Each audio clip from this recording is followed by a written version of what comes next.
The Secretary General of Lebanon's Hezbollah movement has once again hailed the group's resistance against Israel. Speaking during an address to a commemoration ceremony in the Lebanese capital, Sayyid Hassan Nasrallah also touched upon the war in Syria. He said his group has gained its goals in the fight against Takfiri terrorists. Nasrallah has your details out of Beirut.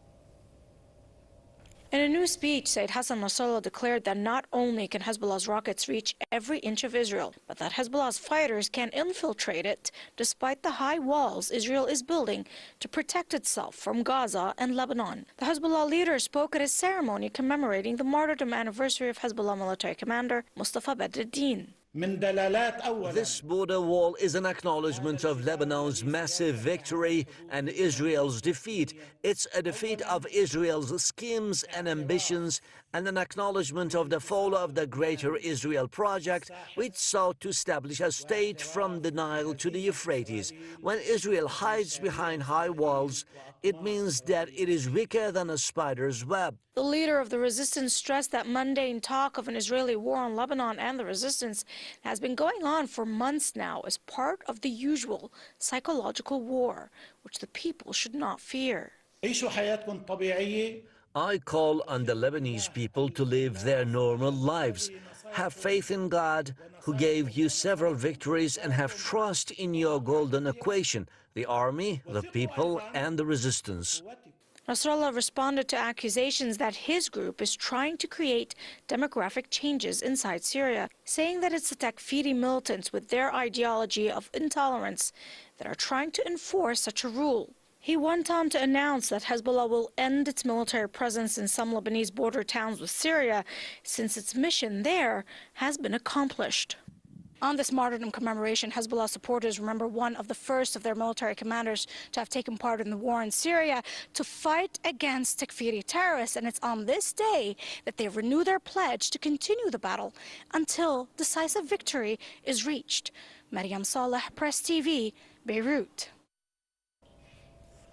And joining us for more on the story out of Lancashire is Mr. Chris McGrane, activist and political commentator. Hello, sir, and thanks for joining us on the program. Your thoughts, please, on Sayyid Hassan Nasrallah's warnings to Tel Aviv. Well, I think the state of Israel would do very well to heed this warning from Sayyid Hassan Nasrallah, as Hezbollah has shown itself to be the only force that has continuously managed to give defeat after defeat to the Israeli army. Let's not forget that it was more than just a bloody nose that Israel walked away with last time they engaged Hezbollah forces in the 2006 war. But Israel, what we've seen from Israel recently is a ramping up of aggression, specifically in Syria, where they've been deliberately targeting Hezbollah and Syrian forces. As we know, Hezbollah is a great supporter of the legitimate government of Syria, President Bashar al-Assad. But also what Israel need to worry about as well is that Hezbollah also enjoy great support within Palestine.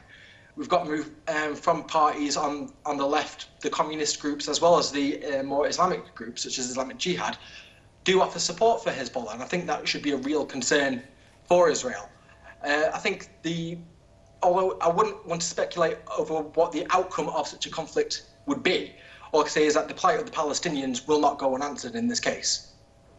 And Chris, we know that Tel Aviv has lobbied Western governments to view Hezbollah with much distrust, yet the group has time and again made sacrifices to protect, to allude to what you just mentioned, Lebanese soil, and has been fighting terrorist groups in Syria, as you just mentioned, for almost the duration of the conflict there, prompting many to direct that distrust not toward Hezbollah, but toward Tel Aviv. Your take on that?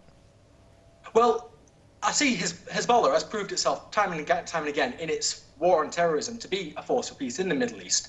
It is quite hypocritical of a nation such as Israel to, after all, it was them who got Hezbollah put on the terrorist watch list in the first place. Anybody with open eyes can see that this group is not a terrorist threat and has never carried out anything that you could even resemble a terrorist action. This is a legitimate resistance movement that has formed out of Hezbollah. Their main goal from the beginning has been to liberate Jerusalem from the Zionist regime and to end the occupation of Lebanon, which it did in the 1986 war. Got my numbers mixed up then. Between that and the Western narrative, well, the media obviously portrays the situation in Syria as very flat. We're often shown in the West Bashar al-Assad the dictator, backed up by a terrorist group in Hezbollah. These messages are starting to lose the stick now. People are starting to see through this and the truth, and I feel that the veil soon will fall off Hezbollah and people will see them as the legitimate resistance group they are.